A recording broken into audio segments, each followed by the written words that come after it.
Welcome back. AP రాజకీయాల్లో Sankranti cinema ట్రైలర్లా మారింది దాసరి జగన్ల భేటీ. ఈ సమావేశంతో రాజకీయ వర్గాల్లో ఏవేవో ఊహాగానాలు. అంతటా ఇదే చర్చ. ఆంధ్రప్రదేశ్ పొలిటికల్ సినిమా ఎలా ఉండబోతోంది? జగన్ దాసరి దోస్తీతో లాభమెవరికి, నష్టమెవరికి? దాసరికి వైసీపీ గాలమేస్తోందా? దర్శకరత్నకు గాలమేసి ఓ సామాజిక వర్గానికి గురిపెడుతోందా? ప్రస్తుత రాజకీయ పరిణామాల మధ్య దాసరి దారేది?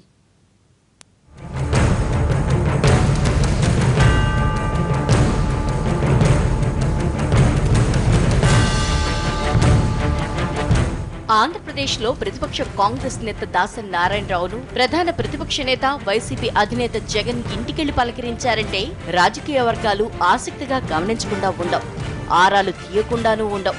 దాసరి జగన్ భేటీ తర్వాత రాజకీయ పార్టీలో ఇదే చర్చ. రాజకీయాల్లో కొంతకాలంగా సైలెంట్ గా ఉంటూ సినిమా ఫంక్షన్లలో కూడా కనిపించకుండా దూరంగా ఉన్న దాసరిని జగన్ వెళ్లి సడన్ గా ఎందుకు కలుసుకున్నారు? అనారోగ్యంతో ఉన్నందునే పరామర్శించడానికని పైకి చెబుతున్నా తెర వెనుక వేరే కథ ఉండే ఉంటుందన్న గుసగుసలు వినిపిస్తున్నాయి.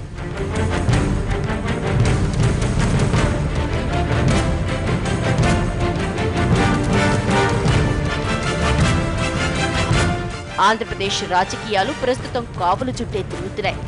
గత ఎన్నికల్లో ఏపీ రాజకీయాల్లో కాపులు కీలక పాత్ర పోషించారు. మెజార్టీ కాపులు ఏ పార్టీని బలపరుస్తారో ఆ పార్టీ గెలుపు ఖాయమనేంతగా ప్రభావితం చేస్తుంది ఆ సామాజిక వర్గం. ముఖ్యంగా ఉభయ గోదావరి జిల్లాల కాపులు రాష్ట్ర రాజకీయాల్ని నిర్ణయిస్తారంటారు. గత సార్వత్రిక ఎన్నికల్లో పవన్ కళ్యాణ్ ప్రభావంతో కాపులు తెలుగుదేశానికి ఓటేసి గెలిపించారన్న చర్చుంది.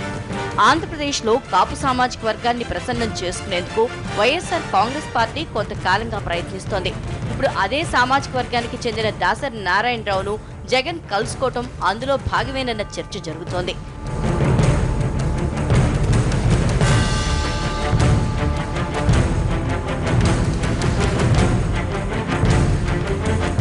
ప్రస్తుతం ఏపీలో కాపు సామాజిక వర్గం టీడీపీ సర్కారుపై అసంతృప్తితో ఉంది. ఎన్నికలకు ముందు కాపుల అభ్యున్నతి కోసమని హామీలు ఇచ్చిన టీడీపీ అధికారంలోకి వచ్చిన తర్వాత హామీలు నెరవేర్చలేకపోతోందన్న ఆవేదన వారిలో ఉంది. కాపు సామాజిక వర్గానికి ఒక ముఖ్యమంత్రి పదవి ఇచ్చారు. తూర్పుగోదావరి జిల్లాకు చెందిన నిమ్మకాయల చినరాజప్ప ప్రస్తుతం ఆ పదవిలో కొనసాగుతున్నారు. ఉప ముఖ్యమంత్రి పదవి కంటే పెద్దదైన ఎన్నికల హామీ కాపుల్ని బీసీల్లో చేర్చడం. కానీ ఎన్నికల ఫలితాల తర్వాత ఈ హామీపై ఏపీ ప్రభుత్వం పెద్దగా దృష్టి పెట్టకపోవడంతో కాపుల్లో అసంతృప్తి పెరిగిపోయింది. గత 2-3 నెలలుగా తూర్పుగోదావరి జిల్లాలో కాపు రిజర్వేషన్ ఉద్యమం చాప కింద నీరులా విస్తరిస్తోంది. దీంతో అలర్ట్ అయిన ఏపీ సర్కార్ కాపుల అభ్యున్నతి కోసం 100 కోట్ల రూపాయలతో ప్రత్యేక కార్పొరేషన్ బీసీలో చేర్చేందుకు రిటైర్డ్ హైకోర్టు జడ్జి నేతృత్వంలో కమిషన్ లాంటి నిర్ణయాలు తీసుకుంది.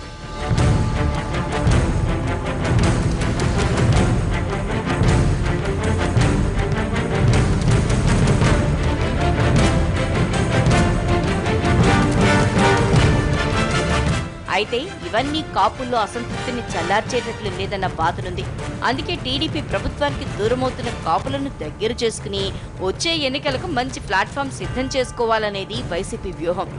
ఇందులో భాగంగానే జగన్ దాసరి నారాయణరావుతో భేటీ అయ్యారన్న ప్రచారం జరుగుతోంది. ప్రస్తుతం టీడీపీ బీజేపీ కూటమి పవన్ కళ్యాణ్ ని ముందుంచి కాపు సామాజిక వర్గాన్ని గుప్పెట్లో పెట్టుకున్నాయి.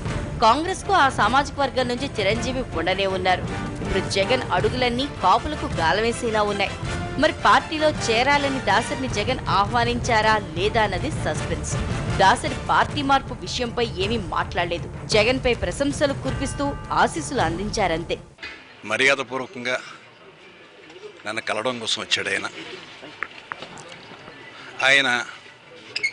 తను బాగా నాయకత్వ పట్టుకుతో ఎదుగుతున్నాడు. సో మంచి నాయకుడిగా గుర్తింపు తెచ్చుకున్నాడు. ఇవాళ పోరాటాలు చేస్తున్నాడు. అతనికి మంచి భవిష్యత్తు ఉండాలని ఆశీర్వదించాను, ఉంటుందని ఆశిస్తున్నాను. ఎందుకంటే నా బ్లెస్సింగ్స్ కోసం వచ్చారు. నేను నా బ్లెస్సింగ్స్ తప్పకుండా ఉంటాయని, అతను తప్పకుండా ఇంకా మంచి నాయకుడిగా జనంలోకి ఇప్పటికే మంచి నాయకుడిగా ఎదిగాడు. భవిష్యత్తులో కూడా ఇంకా పెద్ద నాయకుడు కావాలని మనసారా ఆశీర్వదిస్తున్నాడు. మరి ఈ మర్యాదపూర్వక సమావేశం ఎటు దారి తీస్తుంది? దాసరి ఏం చేయబోతున్నారు? కాపులు ఎటువైపు వెళ్తారు? క్లారిటీ రావాలి అంటే కొన్నాళ్ళు ఆగాల్సిందే.